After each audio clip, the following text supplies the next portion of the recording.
Good day. I'm Mary Burch on the overnight watch at the Fleetweather Ocean Routing Center in New York.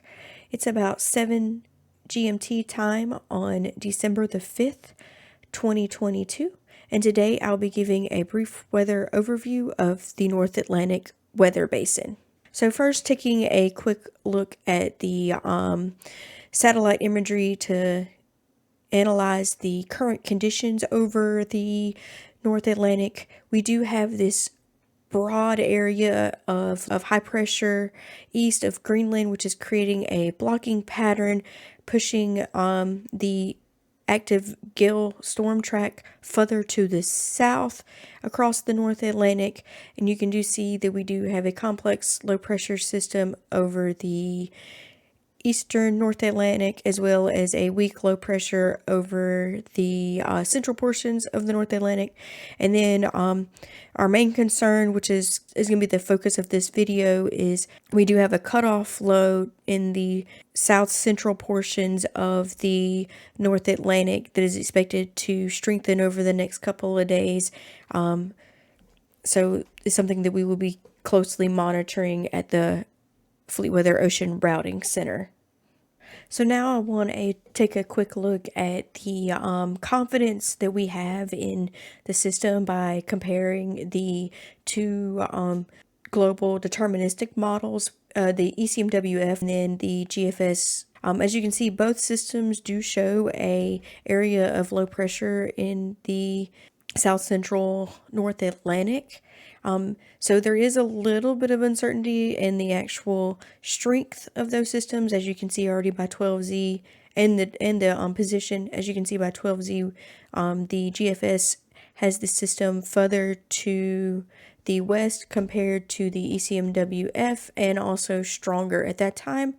And that does continue with time as the system remains pretty much quasi-stationary over the next 24 to 36 hours, but then around the 8Z mark, the system does begin to start to lift northward, with the stronger system showing on the GFS model compared to the EMW at the 0Z mark on the 8th, and then similar fashion on the 0Z mark on the 9th.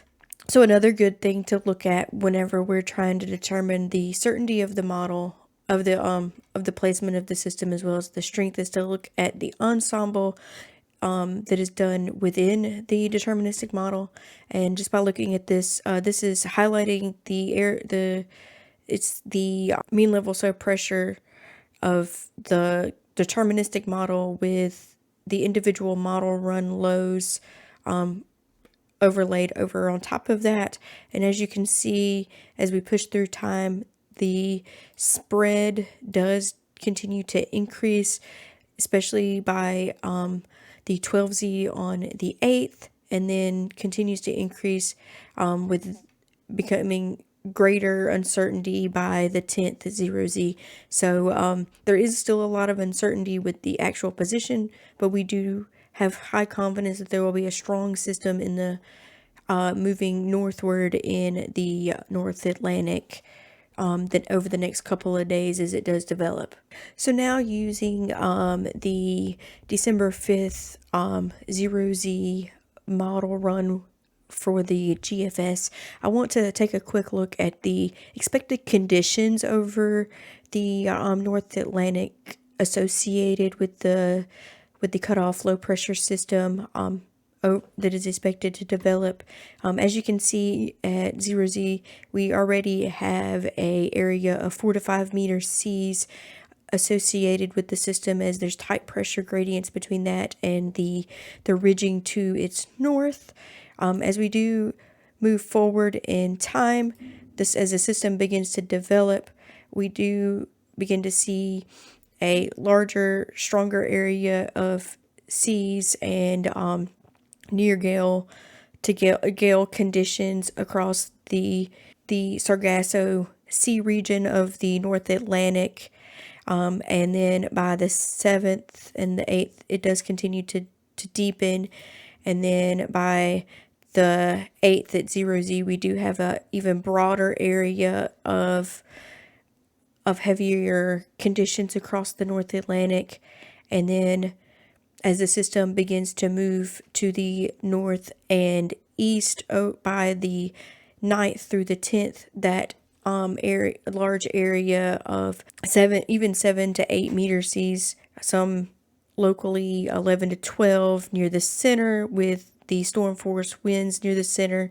And then by the 10th, that system is even further to the north, and the area of heavier conditions is pretty much taking over much of the central North Atlantic. At the Fleetweather Ocean Routing Center, we will be continually monitoring this system over the next several days, so please make sure you subscribe to our channel and follow us on LinkedIn to receive all the latest weather and routing news. Once again, this is Mary Burch from the Fleetweather Ocean Routing Center in New York.